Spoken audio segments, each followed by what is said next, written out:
Հանձնաժողովի նիստի ժամանակ ես այս հարցերը տվեցի, ուզում եմ հասկանամ կամ իմանանք մտածել եք այս մասին թե չէ, արդյոք պետք է նշել պարտադիր Հայաստանի Հանրապետության հարատևության, արդյոք չպետք է գրենք Հայաստան պետության,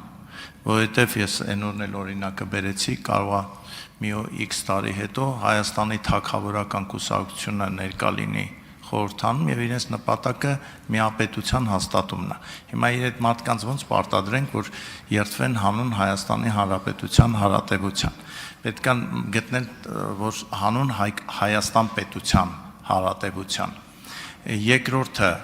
այս դիտարկումն էլ խնդրում եմ մինչև երկրորդ ընթերցում հաշվի առնեք, որ համազգային նպատակներ կարելի է ունենալ նաև պետություն ունենալու դեպքում այս ձևակերպումն էլ պահենք եւ երրորդ առաջարկը արդյոք ընդդիմությունից առաջարկներ ստացել եք այս փոփոխությունների վերաբերյալ։ Շնորհակալ եմ հարցերի համար, պարոն Նազարյան, կսկսեմ վերջին հարցին պատասխանելուց, ոչ ընդդիմությունից առաջարկներ նախագծի վերաբերյալ չեն ստացվել եւ հետեւաբար նաեւ այդ առաջարկները քննարկման չեն ենթարկվել, ինչ վերաբերում է համազգային նպատակներին, դա իմ կարծիքով խիստ անորոշ է, որովհետեւ համազգային նպատակները չեն կարող լինել որոշակի, որովհետեւ եթե մենք ունենք աշխարհասփյուռ ազգ, չի կարող օրինակ բանում Նոր Զելանդիայում բնակվող հայը ունենալ նույն նպատակները, ինչ ունի Տոմսկում օրինակ, կամ ինչու ոչ, Կալուգայում, Խանտի-Մանսիսկում եւ այլ վայրերում, Չիլիում օրինակ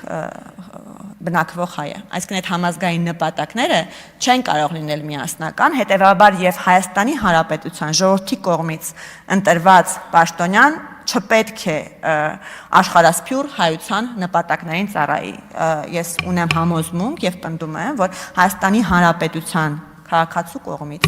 ընտրված պաշտոնյան պետք է ծառայի բացառապես Հայաստանի Հանրապետությանը եւ Հայաստանի Հանրապետության ժողովրդին, այլ ոչ թե հայ ժողովրդին առհասարակ։ Արձագանք։ Ես դրա համար ինչու տվեցի այս հարցը, այո, շատ ճիշտ եք ասում, Նոր Զելանդիայում եւ Կալուգայում ապրող հայ համազգային պատկերացումները չեն կարող համապատասխանել, ասենք, բազմաբերդում բնակվող մարդու նպատակներին։ Դրա համար մեր մոտ այս խնդիրը կա, էլի ազգային պետությունը դա նույնն է, մենակ մեր ազգի մոտ է, որ ազգային ասում ենք, պետական չենք հասկանում։ Կարելի է գրել համապետական նպատակներ։ Մի հատ նայեք այս ընդհանուր պահը եւ ես խնդրում եմ ի վերջո պատասխանել իմ հարցին թագավորական կուսակցության հետ կապված։ Առաջարկի մասին կմտածեմ,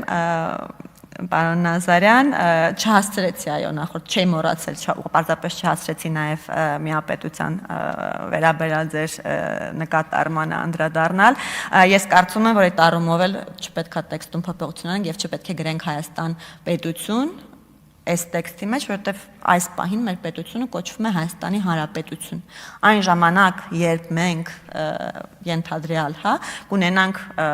միապետություն, Հայաստանի թագավորություն կամ նման մի բան, այդ ժամանակ նոր միայն այդ ժամանակ, ես հասկանում եմ, որ դուք ասում եք նման նպատակ ունեցող կուսակցության падգամավորը չի կարող երթվել այդ տեքստի տակ, ես կարծում եմ, քանի դեռ պետք է համակերպվի այն փաստի հետ, որ դեռ հանրապետություն։ Քանի դեռ մեր պետությունը կոչվում է Հայաստանի Հանրապետություն, իսկ այն կոչվում է Հայաստանի Հանրապետություն, բոլոր պաշտոնական փաստաթղթերում այն պետք է այդ անվանվամբ լինի եւ մասնավորապես երթման տեքստում պետք է այդ անվանվամբ լինի եւ յուրաքանչյուր падգամավոր անկախ նրանից թե ինչ նպատակներով եւ ծրագրով է նա ընտրվել, պետք է այս տեքստի տակ իր երթումը տա, որովհետեւ նորից եմ ասում, այս երթումը ինքնանպատակ չէ, սա երթում է մեր պետությանը եւ պետականությանը եւ ամեն պաշտոնյա պետք է պարտավոր է դա անել։ Տիկին Ջուլիակյան, մեկ-մեկ հետևեք